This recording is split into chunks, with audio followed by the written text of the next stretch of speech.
Le chiffre est peu connu, il illustre à lui seul l'incroyable richesse de notre patrimoine. Il existe en France 45 000 châteaux. Certains nécessiteraient de très importants travaux de restauration, ce qui est hors de portée pour leurs propriétaires. Il existe une solution qui permet de sauver ces châteaux en devenant d'une certaine manière propriétaire à son tour. C'est le grand format de ce 20h avec Donjon, Oubliette et Machicoulis, signé Mathieu Dupont, Christophe Niolac et Emmanuel Copeau. Ce chef-d'œuvre en péril est vendu. Son prix, 500 000 €. Le château de Boulogne-la-Grasse, dans l'Oise, a été construit à la fin du 19e siècle, à 1 heure de Paris. Mais attention, travaux à prévoir, comme on dit.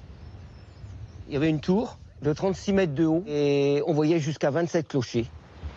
Jean-Pierre Passot est le gardien des lieux depuis plus de 10 ans. Alors, personne mieux que lui ne connaît les richesses de ce patrimoine. C'est en ruine, mais partout il y a des petits trésors. Comme là, cette scène de chasse qui est en pierre avec un renard qui est pris dans le piège. Et à l'intérieur, tout n'est pas en ruine. Et Bombardé pendant la Première Guerre mondiale, ce château a aussi une histoire. c'était le quartier général de l'armée française. Est venu ici Joffre, le président Poincaré, ainsi que le roi des Belges, ont emprunté cet escalier.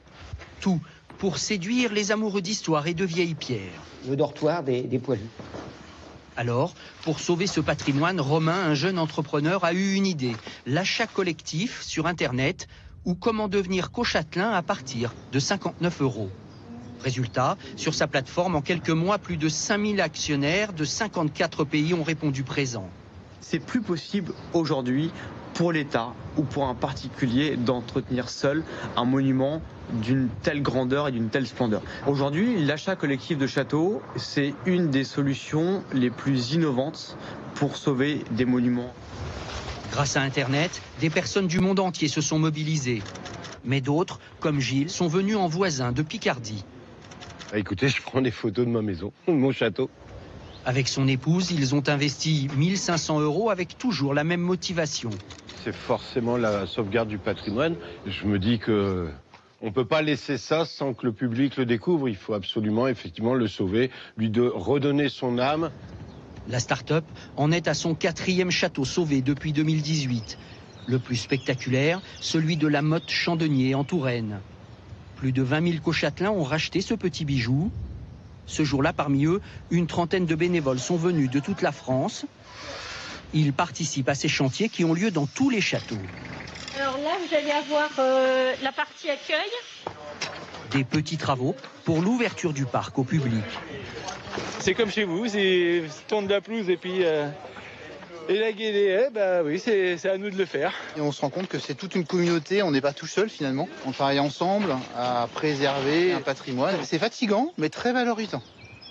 Pas question, bien sûr, de reconstruire tout le château, simplement l'entretenir et faire revivre le lieu dévoré par la nature. On va aller nettoyer un peu les marches d'escalier.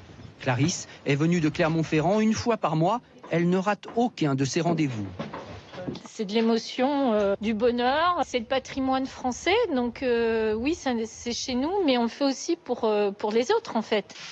Nettoyer, sécuriser, créer des parcours de visite. La tâche est immense et elle coûte cher. La construction de cette salle de mariage avec vue sur le château permet d'engranger quelques revenus, mais déjà, un nouvel appel aux dons est lancé aux co-châtelains sans aucune obligation. On le fait si on a envie de le faire. On participe à hauteur de ce qu'on veut. Il n'y a aucune obligation pour financer. En attendant, dans cette grande famille des bénévoles sauveurs de châteaux, c'est la convivialité qui prime. Et ça aussi, ça compte.